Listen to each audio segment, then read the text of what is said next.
C'est l'idée que nous lancions il y a quelque temps à la télévision de Québec. Un Crédit Québec. Le mot, ça veut dire un Crédit Québec. Que veut dire Hydro-Québec? Hydro-Québec veut dire l'électricité du Québec pour les gens de la province de Québec. Que veut dire Crédit Québec? Ça veut dire le crédit de la province de Québec pour les gens de la province de Québec. Ça veut dire ça. Qu'est-ce que c'est que le crédit? Le crédit. Quand on pense à crédit, il y en a qui pensent au crédit du marchand, qui fait à des pauvres diables qui ne sont pas capables de payer tout de suite. Est-ce que nous demandons un régime pour des pauvres diables dans la province de Québec? Non. Quand on parle de crédit, il faut donner au mot leur sens profond, leur sens vrai. Le mot crédit, ça veut dire confiance. Qu'est-ce qui nous fait avoir confiance dans la province de Québec? Pourquoi est-ce qu'on la quitte pas? Écoutez, je parle de la province de Québec. Je pourrais dire la même chose de l'Ontario pour les Ontariens. Qu'ils ne soient pas jaloux. Ils n'ont qu'à faire la transposition dans leur tête. C'est la même chose. La même chose pour ceux du Nouveau-Brunswick. Qu'est-ce que c'est qui nous donne confiance de vivre dans la province de Québec? Qu'est-ce qui fait qu'on ne s'en va pas tous de la province de Québec? C'est parce qu'on constate qu'il y a moyen d'y vivre. Les premiers qui sont venus dans ce pays-ci ont trouvé qu'il y avait les moyens d'y vivre. Et j'irai plus loin, je dirais, si aujourd'hui, tout le monde entier disparaissait, excepté la province de Québec, est-ce qu'on crèverait de faim? Est-ce qu'on ne pourrait pas se tirer d'affaire? À qui aurait-on demandé la permission pour exploiter nos richesses? C'est bien qu'on serait débarrassé de l'hypnotisme dans ce temps-là. Bien des fausses idées. Ce qui nous donne confiance dans la province de Québec, c'est la possibilité pour la province de nous fournir les choses dont nous avons besoin pour notre vie temporelle. C'est la possibilité de manger dans la province de Québec quand on a faim. C'est la possibilité de s'y habiller quand on a besoin de vêtements, de chausser, la possibilité de se loger. Il y a assez de place, il y a assez de matériaux, il y a assez de bras qui savent bâtir des maisons. Alors, on a confiance qu'on est capable de se loger dans la province de Québec. La même chose pour les autres besoins. Et oui, mais il y en a qui sont mal logés dans la province de Québec. Il y en a qui sont mal nourris. Il y en a qui sont mal habillés. Certains. Mais ce n'est pas la faute de la province de Québec. Ce n'est pas la faute des habitants de la province de Québec non plus. Si on n'a pas tout ce qu'il faut sur notre table, ce n'est pas parce que les cultivateurs de la province de Québec ne sont pas capables de les fournir. Si on n'a pas des maisons grandes pour nos familles, confortables, c'est pas parce qu'on manque d'entrepreneurs et puis de menuisiers et puis de maçons dans la province de Québec. Vous savez bien, vous autres, les créditistes, ce n'est rien que l'argent qui manque. À tous les degrés. Mais l'argent, c'est pas ça qui est le fondement de la confiance. Le fondement de la confiance, ce sont les réalités. Ce sont les biens possibles. C'est la terre. Ce sont les rivières. Ce sont les mines. C'est la forêt, c'est le monde, c'est les gens avec de la compétence et de la bonne volonté. C'est ça qui est la richesse réelle de la province de Québec. C'est ça qui est le crédit réel. Quand on parle d'argent, c'est un crédit financier. On en parle en chiffres, mais on ne se nourrit pas avec des chiffres. Quand on parle de réalité, on parle en bois. Eh bien, on chauffe avec du bois. On se construit avec du bois. Quand on parle de réalité, on parle d'hommes et de femmes capables de faire des choses. Et ils les font, ces choses-là. Quand on parle en argent, en crédit financier, on parle de chiffres. Bien, les chiffres, ça ne nourrit pas. Les chiffres, ça habite pas. Sans ça, vous pourriez en trouver dans l'arithmétique, dans vos manuels, dans votre tête, tant que vous voudriez pour vous servir. Les chiffres, ça ne nourrit pas. Seulement, on compte avec les chiffres. On évalue avec les chiffres. On évalue le crédit réel de la province de Québec, sa production actuelle, sa production potentielle bien plus grande, ça veut dire ce qu'elle est capable de faire. On l'évalue en chiffres. On dit, cela, cette maison-là, ça vaut 10 000 piastres. Qu'est-ce qui est bon, le 10 000 ou bien la maison?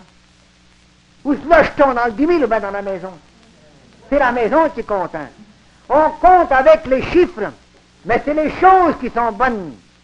Eh bien, c'est drôle, dans tout le monde civilisé, le mot est juste, le monde civilisé, dans tout le monde civilisé, on va d'après les chiffres et non pas d'après les choses. On met les choses et les hommes en pénitence devant des chiffres qui sont soustraits, qui sont rationnés. On a donné le contrôle du chiffrage de la richesse, le chiffrage des valeurs. Ça s'appelle l'argent, le chiffrage.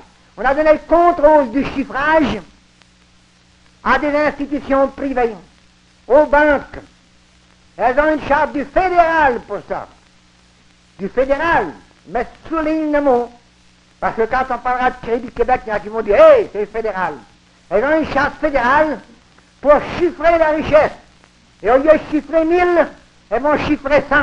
Alors, il y en a 100 qui ne va pas être utilisé. Pourquoi? Pas parce que ce n'est pas utilisable, parce que le chiffrage qui sert de permission, on lui a mis dans la tête qu'on n'est pas capable de bouger sans ces chiffres-là.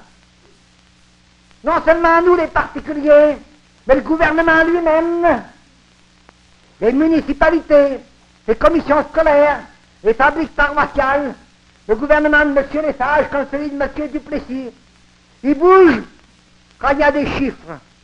Ils ne bougent pas quand il n'y a pas de chiffres. Même s'il y a des hommes, même s'il y a des choses. Vous avez des municipalités qui veulent construire des aqueducs. Elles ont bien raison, pourvu qu'elles ne mettent pas de fleurs dedans. Elles ont bien raison de vouloir construire des aqueducs. Mais, elles disent, pour le faire, je vais être obligé d'aller emprunter des chiffres, parce que j'en ai pas. Alors où vont-elles? Elles vont à ceux qui contrôlent les chiffres. Et ceux qui contrôlent les chiffres font leur permission.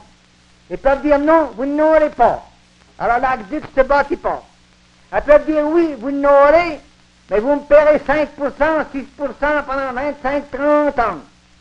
Alors l'aqueduc se construit, on le paye une fois dans 20 ans, on le paye une deuxième fois dans 40 ans, et pas encore payer tout après. Si vous ne voulez pas me croire, allez demander au maire de Kenogami. Ils ont payé leur aqueduc 3 fois et demi et puis ils le doivent encore. Pourquoi ça? Parce que le chiffre est devenu roi entre les mains de ceux qui tiennent le sceptre, les banquiers. Ce sont eux qui mènent le monde. Je ne parle pas contre le petit gérant de banque de votre rue. Lui, il est un serviteur du système. Pareil comme le petit soldat qui se bat dans une guerre. Il est le serviteur de l'État. Il va là parce qu'on l'envoie. C'est pas lui qui déclare la guerre. Ce qu'il tue, il tue au nom de ceux qui déclarent la guerre.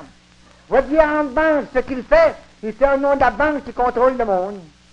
Au nom du système bancaire qui contrôle le monde.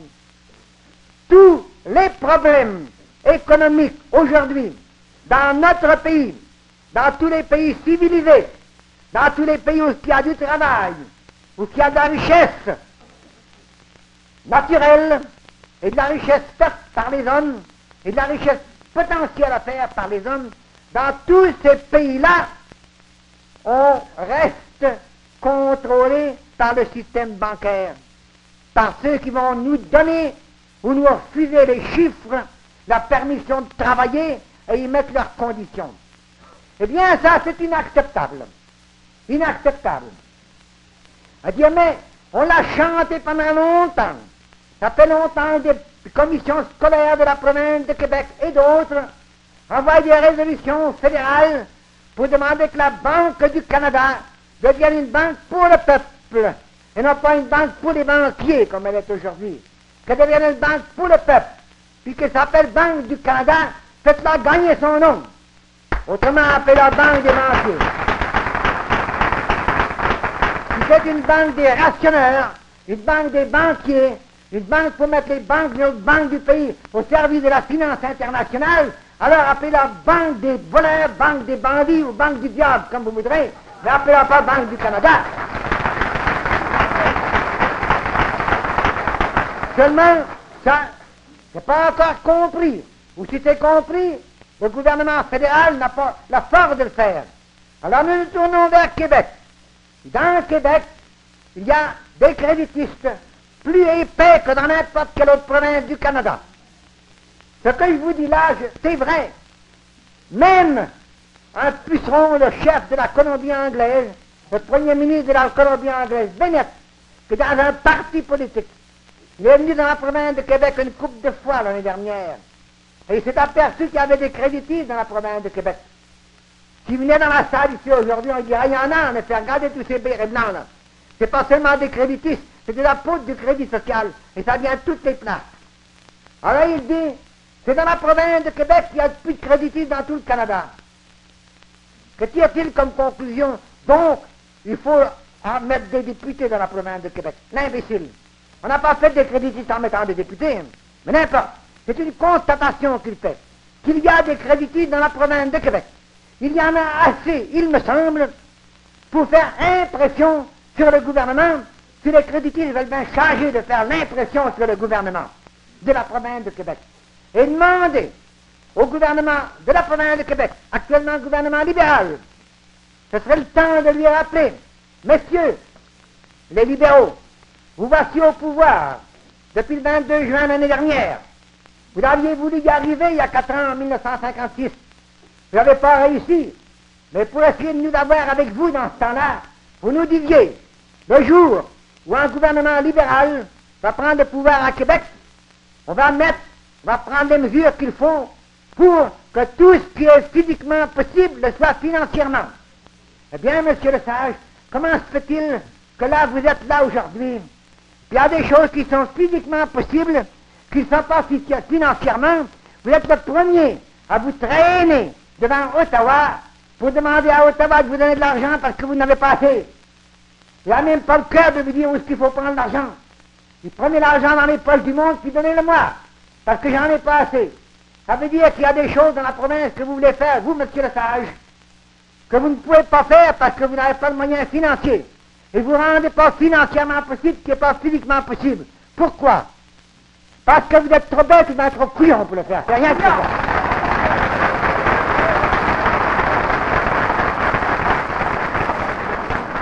Et ceux qui sont autour de lui, M. Lapalme, M. Hamel et d'autres, qui étaient à côté de nous autres en 1946, qui étaient bien contents d'avoir des bérets blancs autour d'eux, ils ont dit le contraire depuis, mais étaient bien contents d'en aller le voir. Qu'est-ce qu'ils font de tout faire? Rien. Rien.